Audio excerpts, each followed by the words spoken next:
inquiring and exploratory through writing. Exploratory writing is a type of writing that doesn't necessarily have a specific end in mind. So a lot of times you will start with a question and you will just explore whatever path that takes you. Exploratory writing is intended more of an avenue of higher thinking and learning, and to just ignite creativity.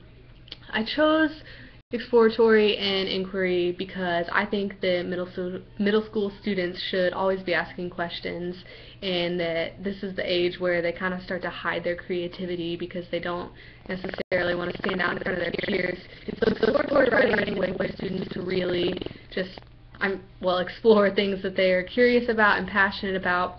And it causes them to think instead of just diving into writing. And a lot of times through exploratory writing they can discover new things that they didn't realize that they knew, or other questions they didn't realize they had.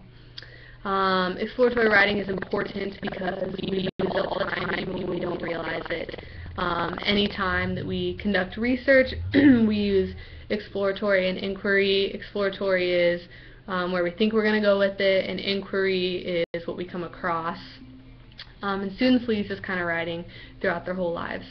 So you all will be 6th grade language arts students, and we're right in the middle of a reading unit on how the author develops things throughout the story. So the previous lesson that we just did was the students had to take a character from the book and they had to make bulleted lists of how the author went about developing that character throughout the story.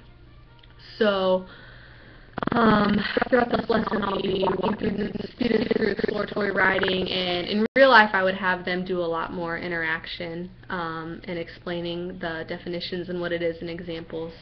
But then I will model a type of exploratory writing, which will be creative author interviews, and then I will allow them to try it on their own. So with that in mind, let's start the lesson.